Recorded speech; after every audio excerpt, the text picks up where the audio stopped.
화영 전 부지사가 당시 이재명 경기지사에게 방북 비용 대납을 보고하고 승인받은 게 맞다고 봤습니다. 공범으로 기소된 이재명 대통령은 별도로 재판을 받고 있는데 이 대통령 재판의 공판 준비 기일은 일단 다음 달에 잡혀 있습니다. 이어서 김예나 기자입니다. 검찰은 지난해 3월 1심 재판에서 이화영 전 부지사의 진술 일부를 공개했습니다. 재작년 6월 검찰 조사 때 이재명 당시 경기도지사에게 방북 비용 대납에 대해 보고했고 그렇게 하라는 지시를 받았다고 자백했단 내용입니다. 김성태 전 쌍방울 회장도 이 대통령에게 대납 사실을 보고했다고 이 전 부지사에게 들었다고 진술했습니다. 그런데 이 전 부지사는 검찰의 회유와 압박으로 허위 진술을 했다며 돌연 입장을 번복했습니다. 갈비탕을 먹고 싶다 그러면 갈비탕이 제공되어지고 짜장면이 먹고 싶다면 짜장면이 제공시키고 싶고 연어가 먹고 싶다 그러면. 하지만 2심 재판부는 실제 회유가 있었는지 의구심이 든다며 받아들이지 않았고 대법원도 원심 판결을 유지했습니다. 상식적이지 않습니다. 무슨 초등학생도 아니고 짜장면 사준다고 진술한다는 게 말이 됩니까? 공범으로 기소된 이 대통령의 1심 재판에서도 대납 보고 여부는 핵심 쟁점이 될 전망입니다.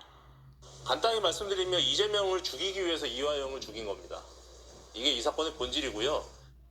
이 대통령 1심 재판은 다음 달 22일 수원지법에서 두 번째 공판 준비 기일이 열릴 예정입니다. TV조선 김예나입니다. 쌍방울 그룹의 대북 송금에 관여하고 뇌물을 받은 혐의로 기소된 이화영 전 경기도 평화부지사에게 징역 7년 8개월형이 확정됐습니다.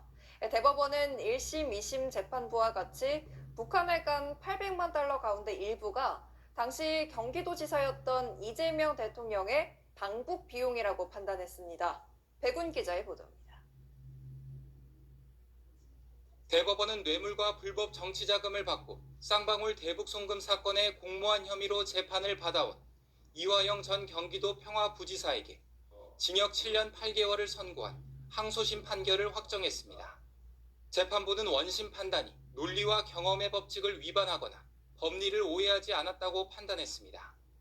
이 전 부지사는 쌍방울 그룹으로부터 뇌물과 정치자금 3억 3,400여만 원 등을 받고 쌍방울의 800만 달러 대북 송금에 공모한 혐의로 재판에 넘겨졌습니다.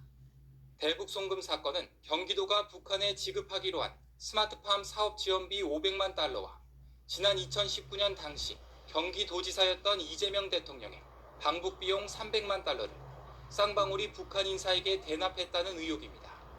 앞서 1, 2심 재판부는 북한에 간 800만 달러 가운데 394만 달러는 세관 신고 없이 반출된 불법 송금으로 인정했고 이 중 230만 달러는 이 대통령의 방북 비용이라고 판단했습니다. 대북 송금 의혹과 관련해 이 대통령도 지난해 6월 기소돼 수원지법에서 1심 재판이 진행되고 있습니다. 이 대통령이 당시 대북 송금 관련 보고를 받고 공모했는지가 쟁점인데 이 전 부지사 사건에선 공소 사실이 아니어서 1, 2심 재판부와 대법원 모두 이를 판단하지 않았습니다. 이 대통령 사건의 공판 준비 기일은 다음 달 22일로 예정돼 있습니다. 법원 행정처는 이 대통령 당선 뒤 재판 진행 여부에 대해선 개별 재판부가 판단할 사안이라고 밝힌 바 있습니다. SBS 백운입니다.